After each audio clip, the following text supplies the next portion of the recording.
Hello everyone, today we are going to be doing a EU4 1.37.5 tier list for ideas, and more specifically we're going to be doing them in Europe.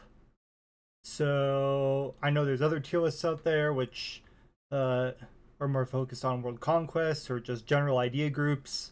This one in particular is about starting in Europe. So if you're a nation in Europe, which of these ideas are more likely to be helpful to you? And this is just for your general sort of play style, what a player is likely to be doing. It's not about oh, I tag switch 16 times and which ones will be most useful to me, or I'm playing a hyper tall OPM. So it's not anything niche as that. It's not about a world conquest either.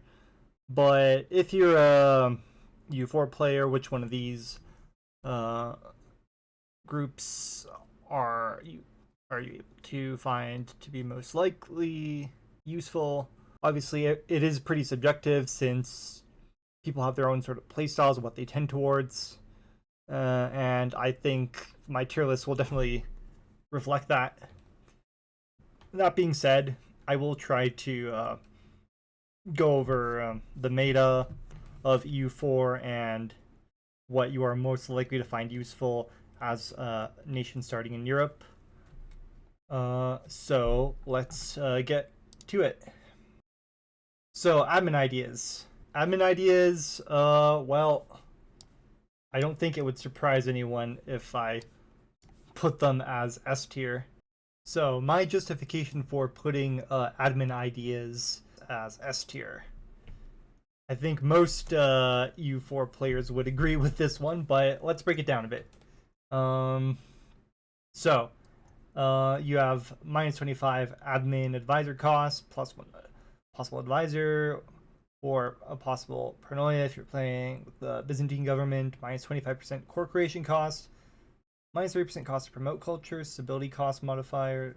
Okay, I'll get into more of the specifics later, but I think the chief one here is the core creation cost, which really adds up throughout the game if you're playing wide, which I'd say most EU4 players do or tend to do, not necessarily all the time, but enough to where the core creation cost pays for itself pretty quickly. You can even go up to the third idea group, and which is what adaptability is, and then you will find it paying for itself pretty quickly.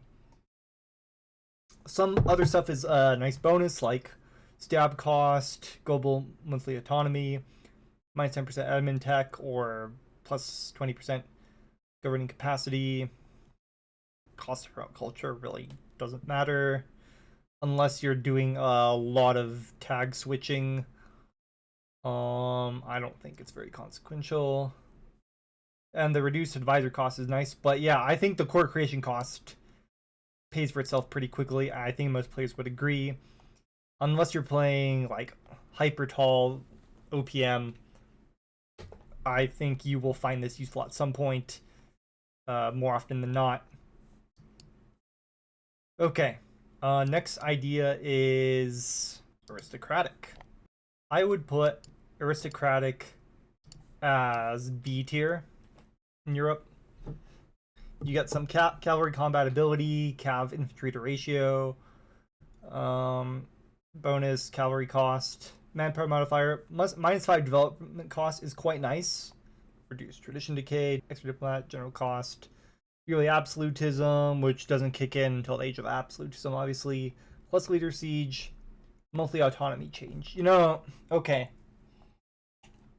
I feel like this idea could be higher for some reason. I'd say it's kind of like a compromise between certain idea groups. The thing with most of these government idea groups, which are Aristocratic, Divine, Horde, Indigenous, and Plutocratic, they're a bit of a mishmash of military ideas and other groups from other ideas from diplomatic and administrative. That's why the plus diplomat and like the reduced development cost translates from that. So basically, I would put it at B tier because when you're playing an aristocratic government in Europe, unless it's something that you're using to stack modifiers with, like Poland, which already has some stuff that boosts your cavalry, or going Horde into Poland, or anything else. I don't think like some of these ideas are super useful, mainly due to the cavalry combat ability, because as the game goes on, unless you're playing a Horde or another country where you stack a bunch of cav combat ability and cost, then you will find some of these ideas that are supposed to make your military ideas stronger not that great. So it's not like all these ideas are by themselves, like the plus 0.5 yearly absolutism, reduce unjustified demands, and extra diplomat, reduced army and navy tradition. Those are nice things, but what I'm taking into account for these idea groups is how well do they fit overall with your nation for the points you're spending on them. So does it make your military that much stronger? It makes your cavalry stronger, that's for sure. And it makes you retain your army and navy tradition longer. And the plus leader siege is pretty nice as well, because there aren't too many sources of gaining siege ability in this game relative to other things like say morale or discipline. But yeah, I think just for the function it fulfills, there's stuff that does it better. The development cost is nice. It's nice that it's early on in the idea group, so you don't have to invest too much points if that's what you want to get. But I just feel like it does quite a bit of things mediocrely rather than exceptionally, so that's why I'm putting Aristocratic as B tier. So the next idea is Court. I would also put Court as B tier. So why would I put Court as B tier in Europe? +1 dip rev. Dip rev is always nice. It's just a nice +1 though. Estate's loyalty equilibrium, estate loyalty change on privilege revoked. Yeah, those things are pretty situational. It depends. Sometimes for your nation's missions, you have to meet a certain threshold of loyalty and such that makes it a bit easier. Yearly prestige, and yeah, it's not bad. I mean, yearly prestige is always nice, but there are already so many sources that I don't think Court is the thing to really push it over the edge. The plus 20% reform progress growth is nice. I'd say it's pretty good. It's a bit later on. It's like midway through your tree. Respect authority, max privileges per estate. Estate privileges have 20% less impact on maximum absolutism. That can be alright. I mean, you usually want to give up privileges early game and revoke them, most of them later on. The reduced impact on prestige is just 20%. It's not like a huge difference, but it might be the difference between a privilege or two depending on how much you're giving out. But I don't think there's too many strategies that involve maxing out your privileges per estate. It's not very meta. I mean, there might be some players who do that, but it can be pretty detrimental having to go through all those and revoke them. I don't know. It's not really advantageous playstyle to max out your privileges for your estates. Extra Splendor is nice. Estate interaction cooldown modifier. I mean, those are fine. Extra Monarch diplomatic skill, diplomatic possible policies. Yeah, the extra Monarch diplomatic skill can add up over the course of a campaign. That's pretty decent. But of course, there's other groups that can compensate for that, especially like economic ones in a more indirect way. Well, I mean admin ones rather than economic ones specifically, but ones that power your economy. You can hire better advisors or reduce advisor costs. You can compensate for that in other ways. So Yeah, the flat diplomatic skill is pretty nice if your economy is struggling or something else, but you always have to take into account these other things that end up having a similar effect um, when you are evaluating these. And the bonus is your legitimacy, Republican tradition, devotion, horde unity, imperial growth modifier. It's nice if you are uh, in the HRE, of course, but yeah, there are other groups I would pick before that in the HRE if you were playing there. It's not a terrible group by any stretch, but it's kind of mediocre compared to what the other groups are trying to do. Okay, next group is defensive. So, maybe this one might be a little bit controversial. Why would I put defensive as B tier? Some of their abilities are pretty decent. I think chiefly the morale of armies is the big one. The land leader maneuver is nice, and so is the fort defense. And the extra attrition for enemies. I mean, I think AI, as far as I'm aware, takes less attrition than a player does. There's a certain cap on it. Reinforced speed. This used to be a better group in like previous versions. I know idea groups haven't really been updated for a while, but with 1.375, I'm taking into account basically the latest update and possibly the final update. In my opinion, I think EU4 will get another update or two down the road, like has happened with other Paradox games, but probably not for a while. So effectively, for the time being, this is the latest patch. With the current meta, I think this is a decent group, but it's just kind of underwhelming as it is right now. The morale of armies is nice early game, and the fort defense is also nice, but morale tends to fall off later on. And fort defense, well, once I get to offensive ideas, I will explain why I think fort defense is inferior to siege ability. Not that fort defense is bad, but when you are a player, more often than not, you will find the siege ability more useful than fort defense, and hardly is able to compete with the purpose that offensive is trying to fulfill.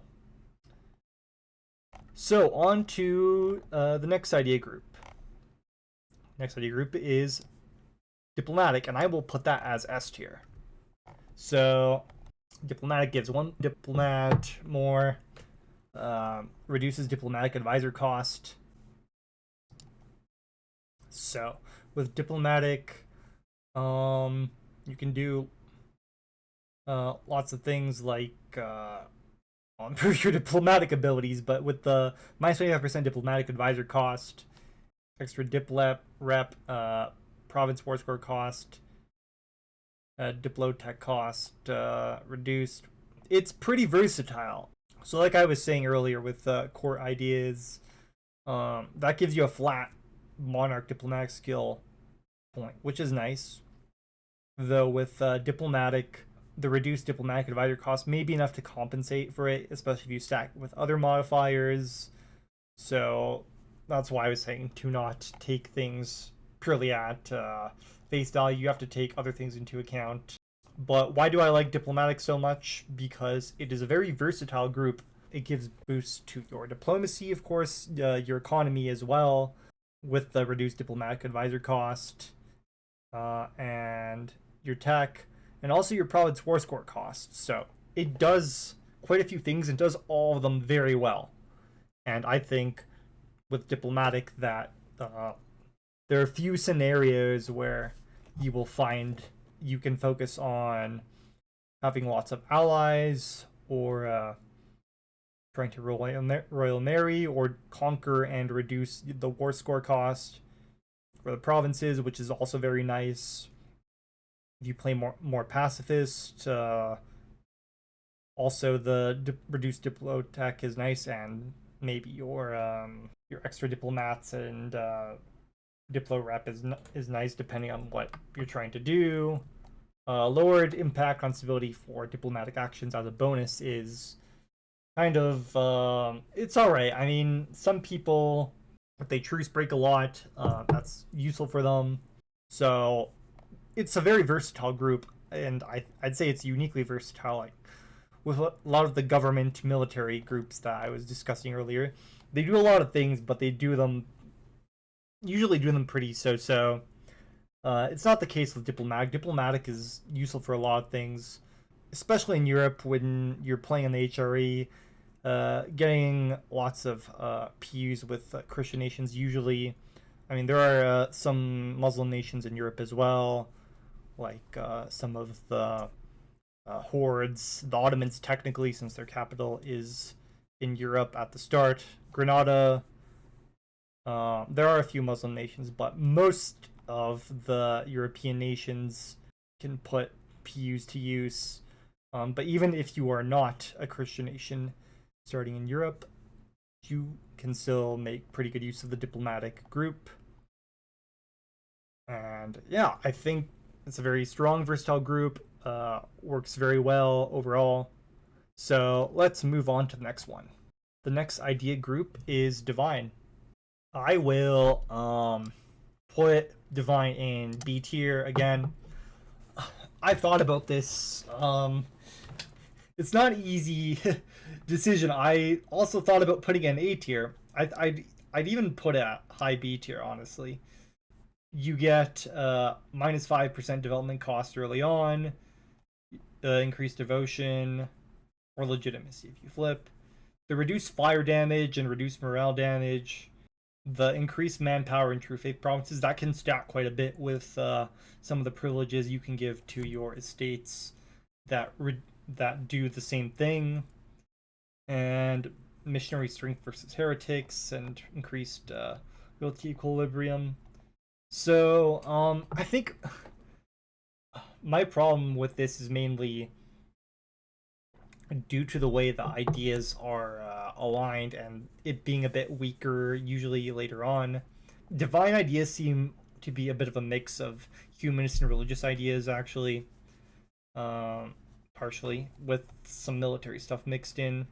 So the reduced fire damage, it's pretty good. You don't get many threats of that in game, but it's very early on, and early on, your the fire damage you'll take is quite minimal compared to later on in the game when more units will be utilizing more of their fire pips to take you on.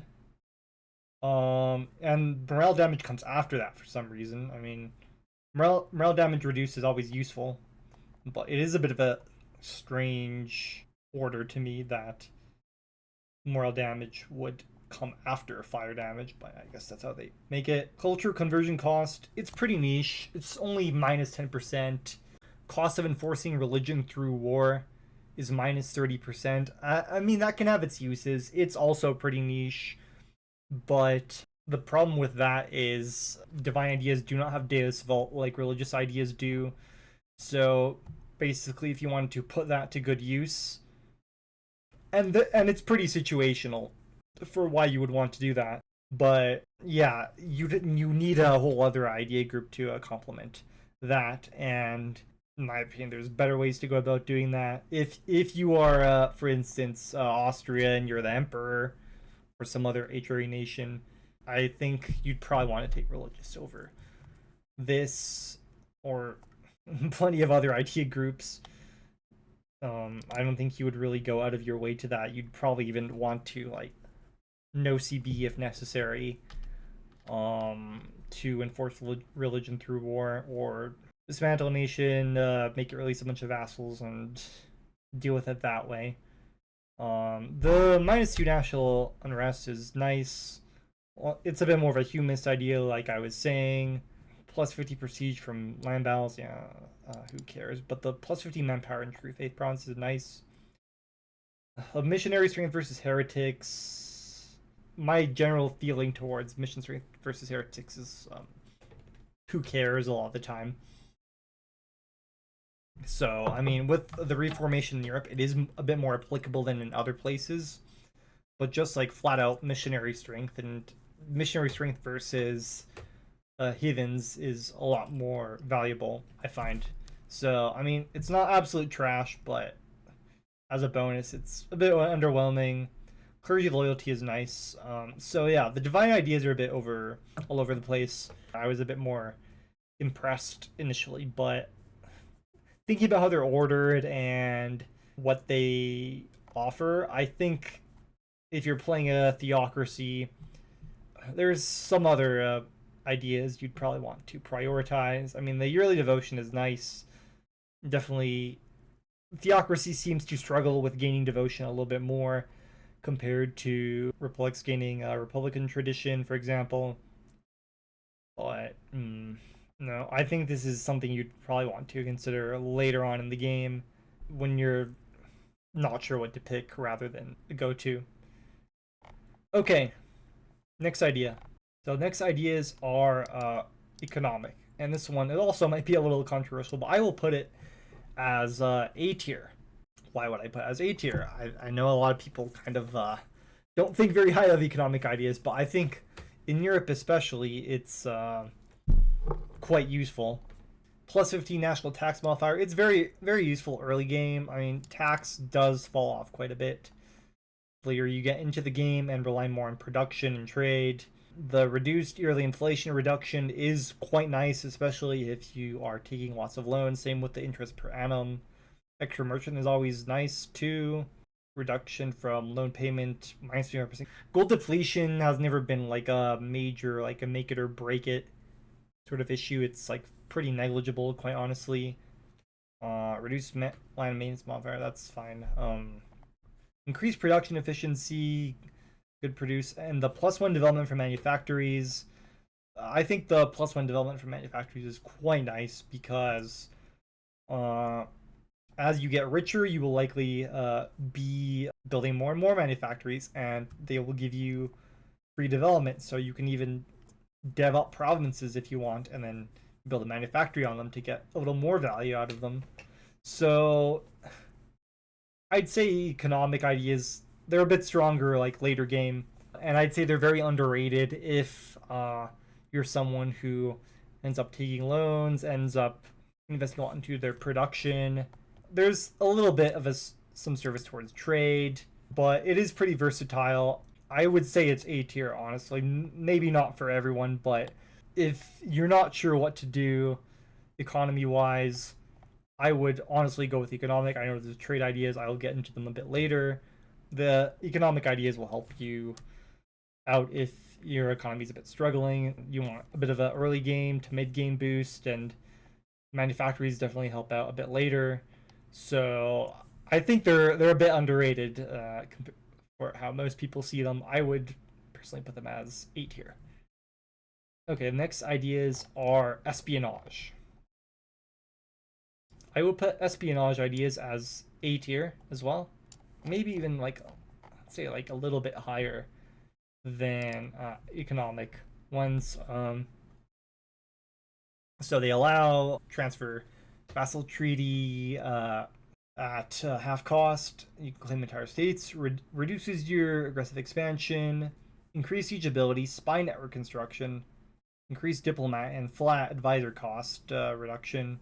Reduced yearly corruption. More spy detection. Privateer efficiency. Chance to capture enemy ships. Vacillation acceptance. Favor gain modifier. Rebel support efficiency and covert action cost. I mean, in my opinion, espionage ideas are really strong in their first half. They kind of fall off on the latter half. The transfer vassal peace treaty, very nice. I know there are discovery ideas that work that allow you to get this early on if you get enough splendor. So if you're playing in Europe, you can pilfer some of Denmark's subjects, for example, or do you have enough war score for the Commonwealth? I wonder for Lithuania as a junior partner. I have to test that out sometime. But there's definitely some vassals that you can transfer over if you want to the reduced minus 3% AE. It's pretty decent. Yeah, especially in Italy or the HRE. Siege ability is always nice, and the spy network construction, since a lot of people will be using spy network construction early game to fabricate claims. That's always useful. Reduce advisor cost. Yeah, the ones I'm not a fan of are like the last three ideas, like the privateer efficiency, chance to capture enemy ships, vassalization acceptance. Which, I mean, that one's, it can be okay. It's kind of niche though compared to like releasing vassals. Rebel support efficiency, covert actions cost. Yeah, it's not really impressive, honestly. But it's a very strong idea, especially in high development provinces in Europe, since Europe is one of the more highly developed regions in the game. Certain subregions are more developed than others, of course, in Europe. But it's hard to go wrong with espionage.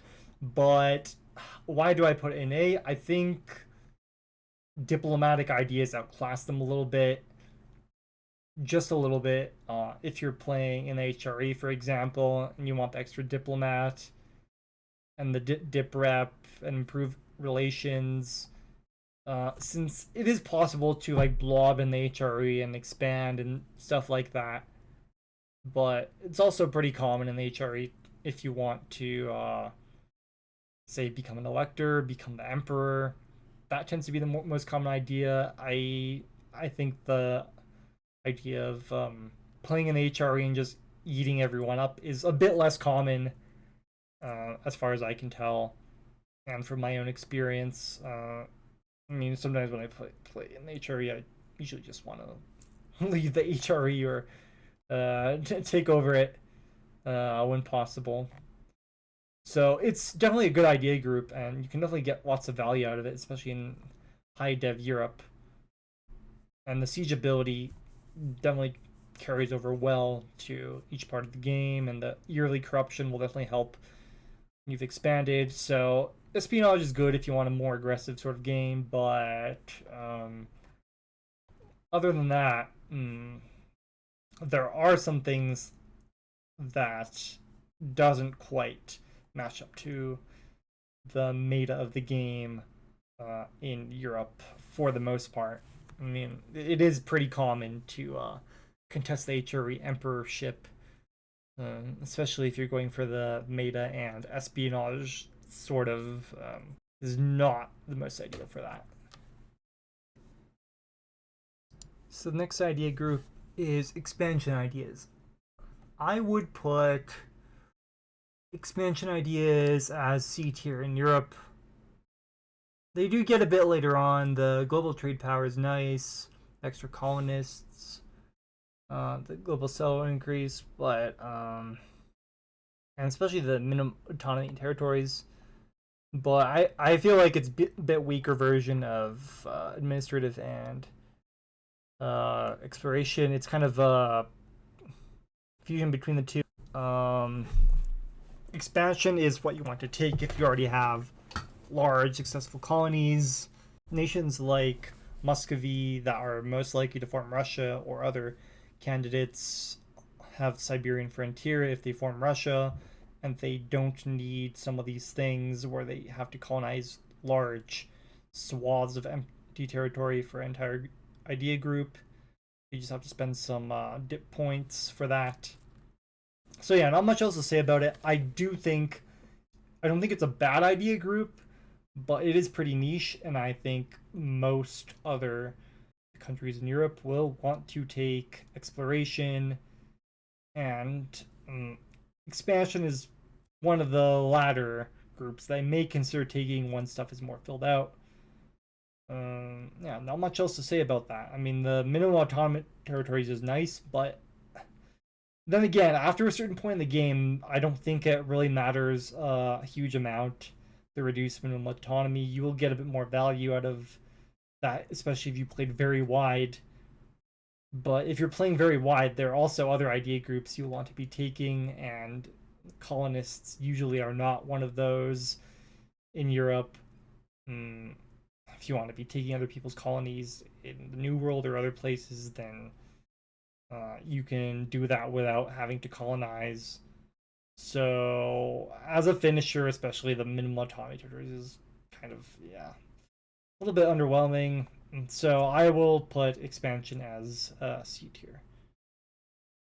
So the next group is exploration, and I will put exploration as A tier. So it is still a bit situational. Like if you're playing Switzerland and having to wanting to break through to land and explore there, it's you'll find a bit harder. Or landlocked HRE minor, or in Eastern Europe, it's a bit less benefit. You still can make it work, but I'd say for lots of the Western European countries, for most, if not all of them, they are S tier, and there's other countries that can also make it S tier. So for some countries it can be B tier, but for other countries it's S tier. In Europe in general, though, if you really want to make exploration work, you can make it work as long as you know what you're doing.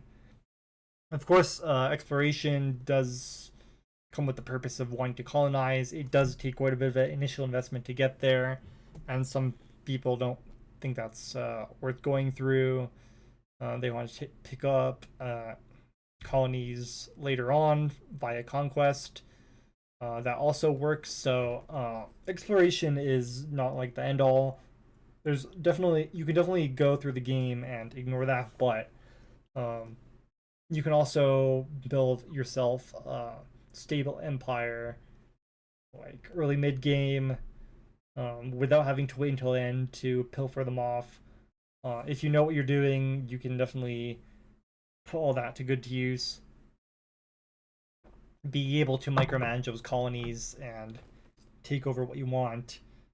Exploration, yeah, Europe is in the most prime position to colonize the New World compared to other continents. I mean, some other ones can do all right, but you're in the best position in the game. It just kind of depends on your own personal situation, but still a very strong idea. And also, I mean, it's more subjective, but in terms of fun, I think lots of players can find explore the New World fun, especially if you're playing like say like Portugal or Spain, where either you're not conquering too much at home, or if you are, then you're kind of juggling in between the truces, especially in Western Europe, France, England, Ireland, sometimes Scandinavia, where you usually have some less neighbors, or are waiting until the later game to grow strong enough or be able to get enough absolutism to expand more. Exploration kind of occupies your early game. So just also in terms of opening up options for you, that is what exploration does. You don't even have to go for the New World. I mean, obviously you can. You can go around, cut through the Suez. You can go around the Cape in South Africa, into India, other places. So I think in terms of just opening up gameplay options and more subjectively, just it being interesting, it's a good idea group in Europe. Very solid pick for most countries that have sea access at some point. Do you need to take it? No, you can have a pretty good game without it, but I'd say most EU4 players have had at least like one or a few, depending on how much you played. It's pretty fun colonization games starting in Europe. Okay, so the next idea group is Horde ideas, and Horde ideas are another government group for military. I would put them in B. I also kind of thought about putting them in A. I'll explain why I put them in B instead of A. So the reduced cavalry costs, increased cavalry to infantry ratio, reduced AE, increased religious unity, land attrition, reduced national unrest, and more horde unity, more caravan power, max promoted cultures, and more cav combat ability. So it's not a bad idea group. I'd still probably pick Horde government at some point if you're playing the Horde. The Horde in Europe, religious unity can be nice if you're spying to Christian lands, for example. And none of the hordes in Europe start off as Christian, or none of the hordes in the whole game for that matter. But it's kind of a mix between humanist and sort of military. I mean, the increased cav combat ability is nice too. But I feel like it provides like a good buff to your cavalry, but one, if you're going to be sieging, you'll still want to have infantry. So cavalry, once you have the economy to support that, you'll want that. In the later game, and Horde unity is nice if you're at peace, but when you're a Horde, you don't want to be at peace for too long. So the yearly Horde unity boost is not like a big deal if you're going to try to be capped or close to it on Horde unity. The minus 10% AE can be useful if you're expanding into lands or Christian or other non-Muslim lands in Eastern Europe or south or to the west of it. But I think the main thing is, due to it being kind of like a mixed group, I'd honestly personally pick quantity for the most part for Horde governments, just because you'd want like a larger army, and things like caravan power are nice, but your economy is just really awful as Hordes, and trade, especially early game, is not really gonna be enough. Yeah, it will boost your cavalry, but your hordes, like your armies, are already strong in the beginning. And whenever I play as hordes personally, I've found myself struggling with manpower, especially. So I would pick quantity personally. As a military group, I'd think about horde government ideas. After that, it's a mishmash of ideas. They definitely have some synchronicity with horde government, like religious unity and reduced national unrest, which is going to be useful when you're conquering, especially if you want to form other formables as a horde. But yeah, it just doesn't get quite to A tier for me. Okay, so the next idea group is humanist ideas, and I would put humanist ideas in Europe as an A. Probably like somewhere like here. They're good ideas, but they don't quite make it to S tier for me. The European gameplay, the reduced national unrest, reduce your separation, very nice. Less rebels. I mean, if you're strong enough, rebels don't really become a problem, but yeah, they can become less of an issue to deal with. Max promoted cultures, increased tolerance of heretics. I don't know. I don't like that. In Europe, there's very little reason to want to keep around heretic cultures, unlike some other places. Well, not cultures, religions. For example, in the HRE, when there's the League War, the Peace of Westphalia, the peace where either Protestant or Catholics can become emperor, that's usually what you want to avoid. I could be wrong here, but I don't see a reason to want to settle for either one compared to if you become emperor as one of those religions.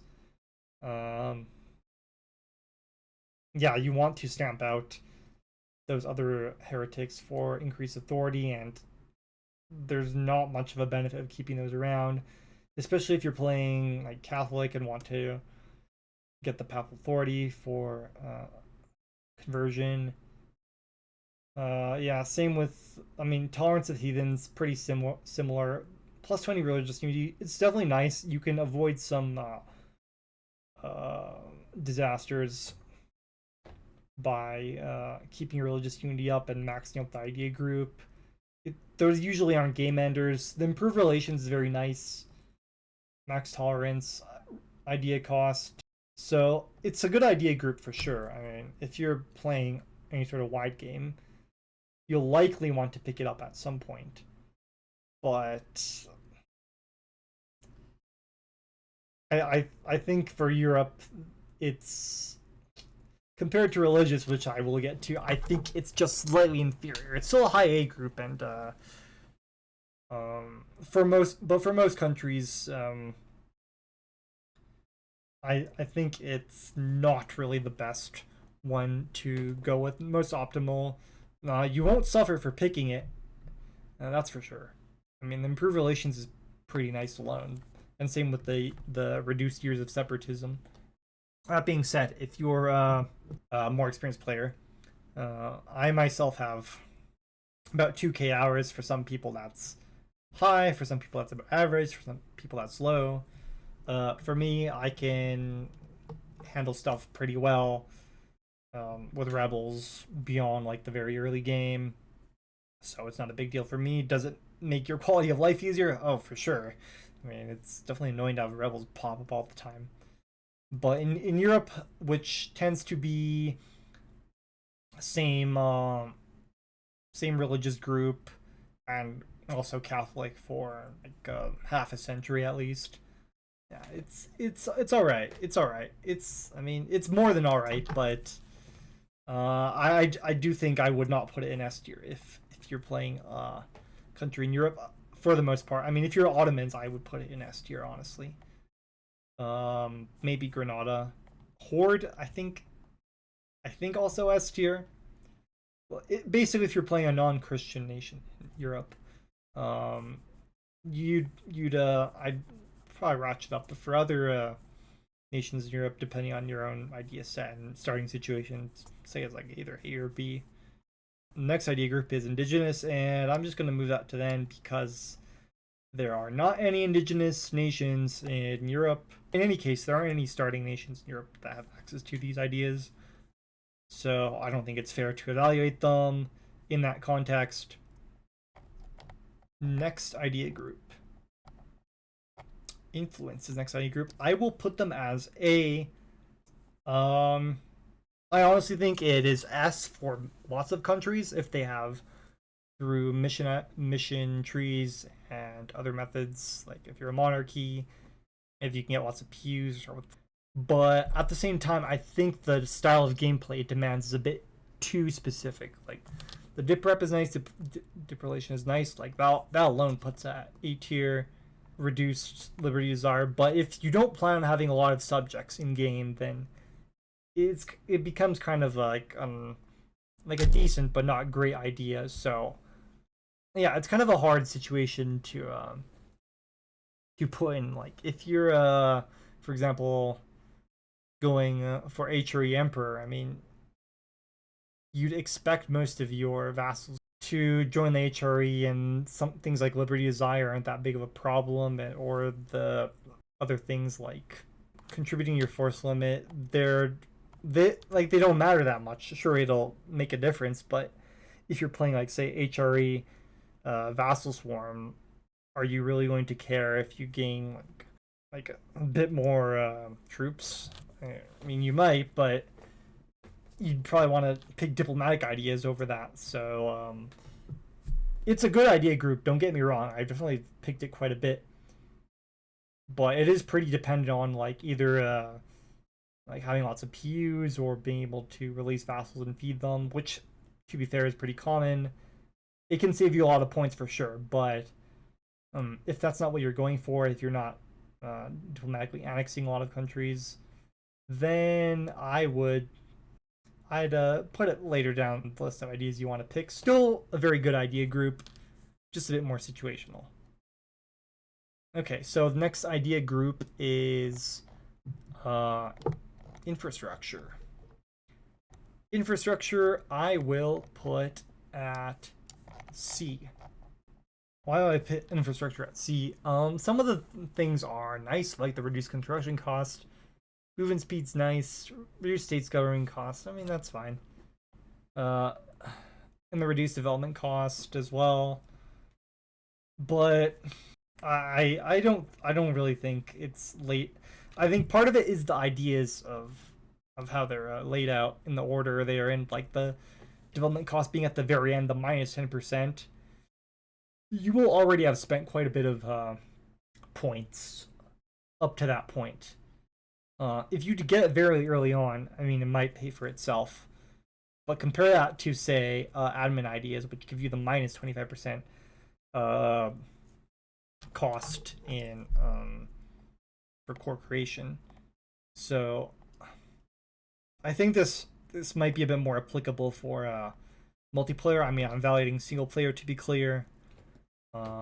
Starting in Europe, of course, the multiplayer meta is like somewhat different, but the minus 2% development cost with all the points you spend, unless you're developing many points and stacking modifiers and that sort of thing into your own provinces, like say Tall Netherlands, I wouldn't really think it's worth it.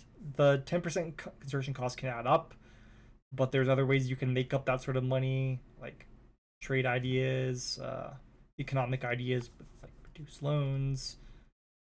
States governing costs is nice initially, but as you get richer, of course, you can build more, and fort maintenance minus 25%. I mean, ideally, as a player, you wouldn't want to have too many forts, just some more strategic ones here and there. So ideally, fort maintenance wouldn't be a problem for you, especially later game. So I'm honestly, I'm not very impressed by infrastructure ideas. I know some people might think more highly of them, but for Europe especially, where traveling through Europe with movement speed, I mean, it can be consequential, but you're not traveling through like say Siberia or like from one side of the Americas to the other. Even that you probably want to use a boat instead of going by land from like south to north. But anyway, yeah, I'm not really impressed with infrastructure ideas.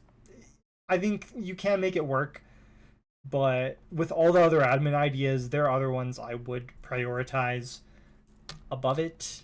Even with the development cost, if the development cost was like early mid, I'd probably rank up infrastructure a tier. But as it is right now, it's in C tier for me. To be clear, let me just go over the rankings a bit. I should have done this a bit earlier. S tier is just very good. You will very likely want to take this for most of your games. A tier is solid pick. Once you fill it out with S tier ideas, or if you want to like swap something depending on your situation. Good point. B is even more situational, but still like pretty solid pick. C is, it's very niche, and they're not necessarily bad, but there are likely several idea groups you'll want to pick beforehand before you consider taking those. And D is just do not take it, in my opinion. Anyway, moving on to the next idea group, innovative. I will put innovative ideas as a B. I initially thought I wanted to put this up earlier as well, in A tier, but I don't think innovative ideas are as good in Europe compared to other things. For example, innovative's gain, you can easily max out innovative's gain to where it becomes useless pretty early on. Tech costs, I mean, that's nice. Institution and breeding costs, I mean, that's nice as well too, but when you're in Europe and you're going to be getting the institutions quicker than the rest of the world for most of the game, it's not that much of an impact. I mean, it does add up. You can save some points, but you're in a rich region of the world with lots of end nodes, and you will very likely not have to push dev unless you like really stack modifiers and make it so it doesn't really matter if you do or don't. But unlike other parts of the world, you will not have to push dev. to get what you want. It'll spread to you relatively quickly. Same with institution spread. It can make stuff a little bit quicker, but when you have a bunch of neighbors who will get those institutions too, not really big difference. The monthly war exhaustion is nice. I like that. Free policies can be nice as well, but again, you're in Europe. Free policies are nice, but once you get to the point where you're going to be utilizing free policies, you'll likely have quite a few advisors to be able to utilize and the money to support them. And the -20 advisor cost is definitely complements that. So it's still a good idea group. I just think that whenever I played in Europe and used innovativeness, the impact I felt with it is a bit less than in other parts of the world. So it's a strong idea group, but it's mostly that Europe is just a good idea to be quote unquote innovative in games. So innovativeness kind of just is more like a win more idea group rather than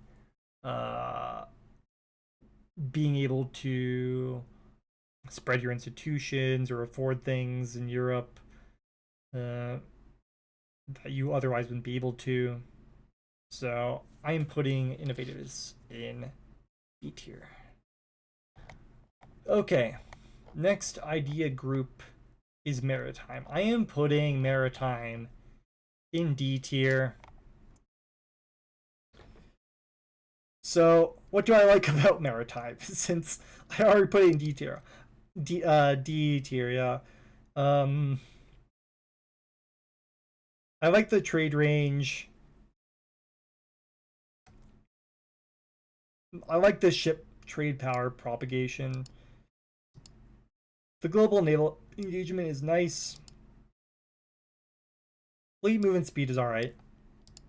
Ships can repair when coastal zones. I mean, that's fine. But no, I don't like this. It's really underwhelming. It's not even like underwhelming, it's just straight up bad. Like Marine force limit, you can play the whole game without using Marines. I mean, Marines aren't bad. I've only put them to use before, but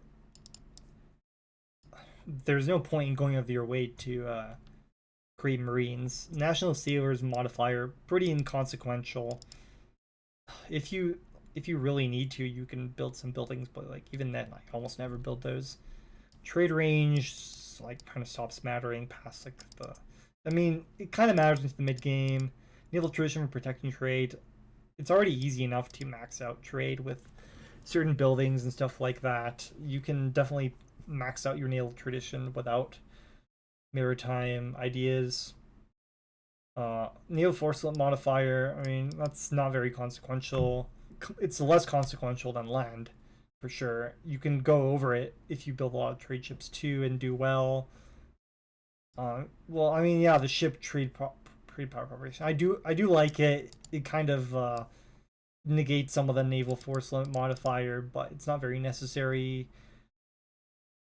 Yeah, blockade efficiency, privateer efficiency. Like those are not impressive. So maritime is just not good. I'd honestly rather pick naval ideas, which are in a different group. Yeah, naval ideas I would pick over maritime ideas, but they do what they do very in a very lackluster way. So I really would not pick maritime ideas ever, to be quite honest.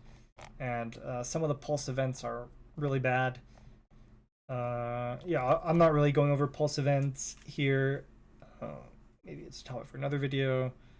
I'm not going over free policies either, because you can have a whole mishmash of other ideas and their policies, but depending on what you're taking. So there's just too many combinations to really go over in one video in a timely manner. So yeah, don't pick maritime ideas. If you really need to pick naval ideas or trade ideas, So next one is mercenary ideas. Mercenary ideas I will put in C tier. I really wanted to put mercenary ideas higher. It's an interesting concept to me. There are nations that it works a bit better for, but mercenary is just not the meta. Yeah, that's pretty much it. Early on, it's pretty useful to have mercenaries. It definitely helps you out. But I'd say into the age of absolutism, beyond that, it's just not useful. It's a bit of a waste of idea group, to be quite honest. Yeah, it's interesting. I mean, maybe you could even give it a shot sometime if you want to try a mercenary playthrough, especially if you stack a bunch of modifiers. But you can't get mercenaries to be as good as regular armies. It's that simple.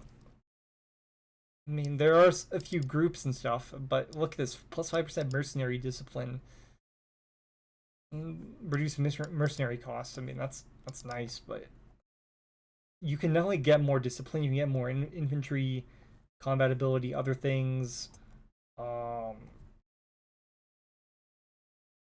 They're just inferior as you go later on in the game. The standing professional armies are just better if you know what you're doing, like picking ID groups that help those.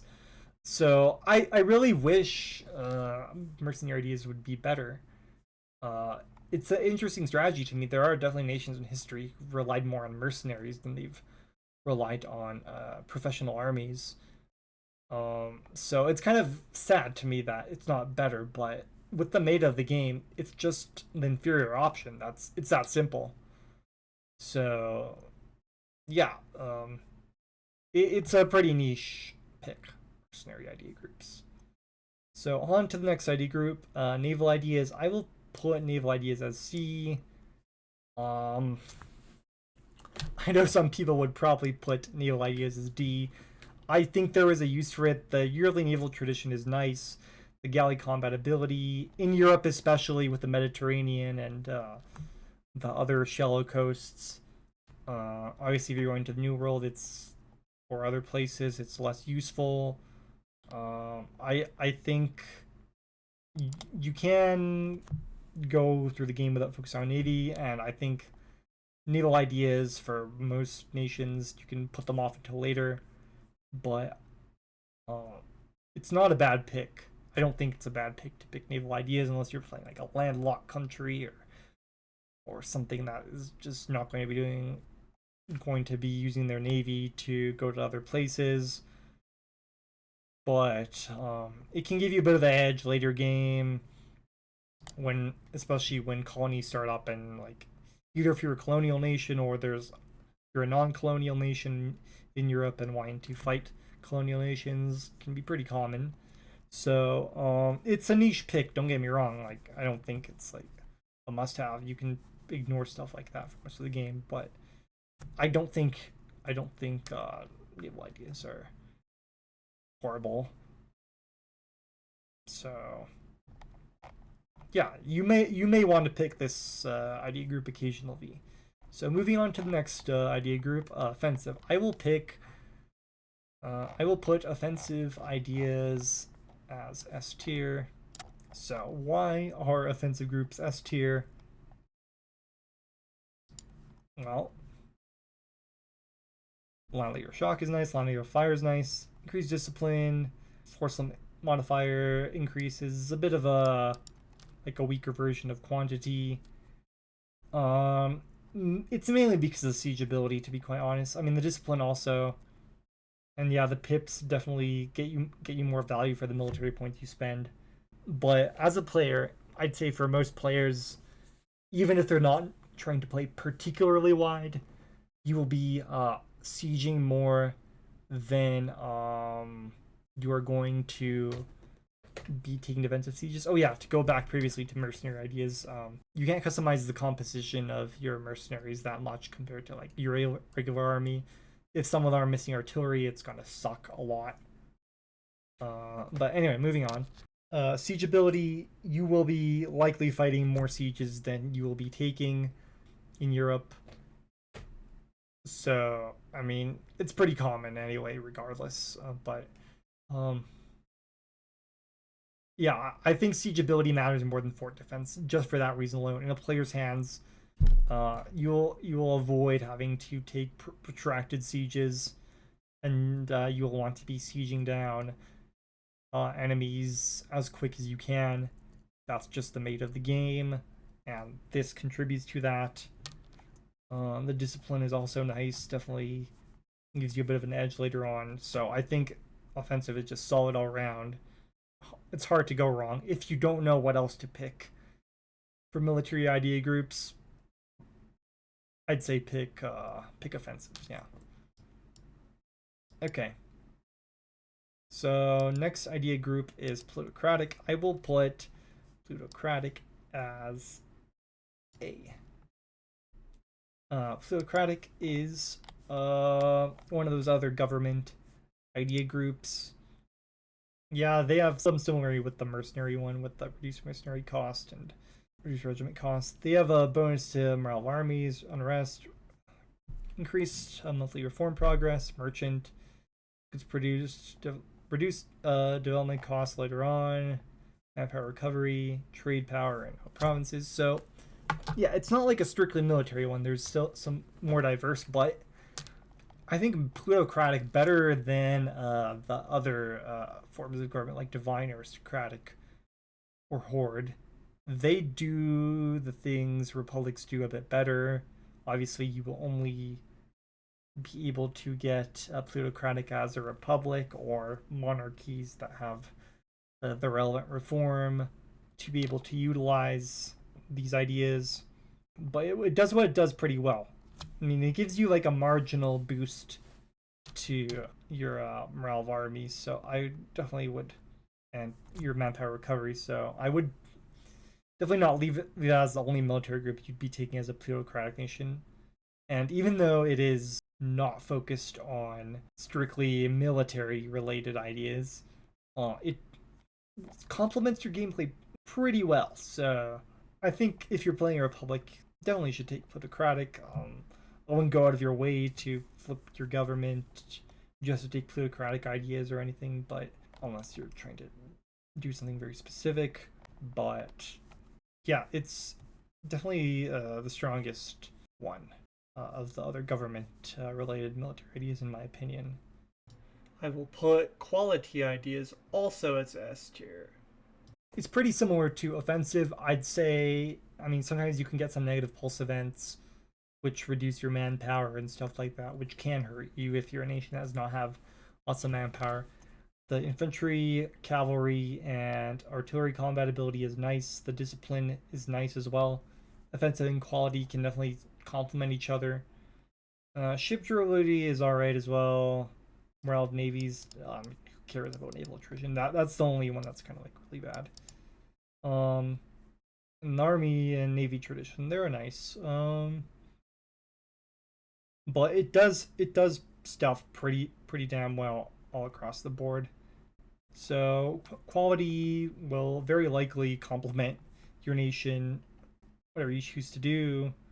There are some nations where probably wouldn't be your first military pick, but it's solid and probably worth picking up at some point if you're playing as a European nation, especially since as the game goes on, the tech difference will put you ahead of most of the other countries you will be interacting with. So the next idea group is quantity. I am putting that as A tier. Quantity is pretty good. I think there are lots of countries that can benefit from it. Obviously, doesn't make your army, doesn't make your troops stronger by themselves, but it lets you have more troops.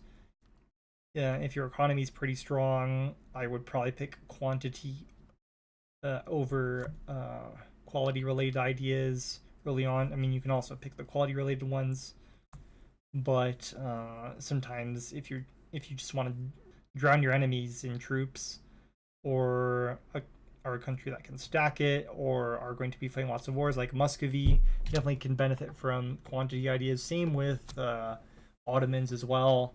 For them, I'd recommend them over quality early on. Yeah, it's still a solid pick. I think it's still like one of the higher tiers. Uh, so um, it's not that it's necessary. I mean, quality definitely works all around, but quantity for the ones you can make it work with, I would say it's stronger than quality. So it's like a slightly more niche pick than quality, but it's still very strong. It just depends on what you're going for, what's your objective. Next idea group is religious. I'm also putting that as S tier. So I'm putting that over humanism. Why am I doing that? Well, the missionary are nice. The extra missionary strength helps in Europe, especially as the game progresses. When you're playing, for most of Europe, it's probably going to be like one of the ideas you pick, like second or third, because of the Reformation. If you're playing, like say Muscovy or more religious CB oriented Ottomans or other non-Catholic nations, then you'd probably want to pick this first or second. Yeah, if you're playing a Catholic country, you will want to wait until the Reformation before picking this, or prepare for it slightly earlier if you want to flip immediately when it starts. Well, you can also go Bohemia and choose it like first probably if you really wanted, but it's pretty good because yeah, you want to keep Europe more religiously homogenous, especially in the HRE. Like I said, you don't want a lot of princes of different religions. Yes, the Peace of Westphalia reduces the penalty for different religious princes by half, but it's not ideal. Ideally, you want to have there be one official religion in the HRE, and you'll want to convert anything flipped during the Reformation back. And of course, going religious ideas will give you more prestige per missionary. The papal influence is nice, and the devotion and other sorts of things, depending on the religion you're playing as. Feel like it's hard to go wrong as religious in Europe. Doesn't necessarily have to be the first ID group you take. I mean, you may also want to take, like, say, admin before that. But I just think just Europe's situation with the Reformation and other nations that are on the periphery that are not Catholic also can make use of it. I mean, if you're a Horde, I would say, well, unless you're a Horde, yeah. Unless you're really going for a one faith, I would probably not take religious as opposed to humanist. But for everyone else, I'd probably slightly put religious over humanist, unless you really, really hate dealing with rebels and just don't want them to pop out at all. But religious pretty much fulfills the same purpose after conversion. So next group is trade. I will put trade as A tier. I think trade is also one of those idea groups that could go into S tier depending on the country. But at the same time, I feel like trade is sort of a win more button. So I remember when I was playing as Venice into La Serenissima, I took trade ideas and definitely felt like a win more button. It was pretty fun run. That being said, I don't feel like it's really a must have. You can definitely benefit from it for sure, since end nodes in Europe, trade becomes more important as it goes later on. You can put it on hold before you pick it for most countries. You can pick it early on as, like, say, like Venice or Genoa or France, UK. Some countries don't benefit quite as much from trade though, like Austria or like Muscovy. They're kind of like in a weird position with the flow of the trade, where it's not that it's useless, but you just don't get as much out of it. So I feel like the nations that benefit from trade really benefit from it. For like yeah, go pick that, go get like hundreds of ducats a month before the age of absolutism. But for other nations, yeah, I'd say it's high A tier for sure. So, but it really depends. In Europe, obviously they can make the most out of it, since most of the nodes are pretty close. If you're in Eastern Europe, not so much. Still a very strong idea group. You can definitely put it to good use. Reduced cost of mercantilism is nice. Personally, I usually run those privileges that they give you a lump sum in change for mercantilism every so often, early game, and then switch them off later on. So I don't. It's not like I usually spam mercantilism, so it's not too useful to me. But yeah, it's still a very solid group. I'd say I place it in A tier. For some countries, it's S tier. Some it's a little bit lower, but A tier is place for it. Yeah, Indigenous. I already gave my reasoning for that. So yeah, this is my idea tier list for 1.37.5. Let me know what you think. Once again, this is in Europe. There are ones where some of these ID groups will apply to other places for similar reasoning. Some might differ a little bit. If there's any other regions you want me to see next, want me to do next, let me know. Yeah, I will have to probably divide some of those certain regions to be a bit more specific. But yeah, let me know what you think, if how your own experience has been, what you found more useful, or why. I mean, some of it is looking a bit more objectively, some of it is from my own experience. Obviously, even with many hours played, people's own experiences will differ, and they will find some ideas more useful than others depending on their playstyle, their starting nations, that sort of thing. It is pretty subjective. Anyway, this tier list is mostly for people who play in Europe, want to have like a general idea of like what should I pick and why, or if I pick this idea, then what can I expect. So yeah, thanks for watching, and see you next time.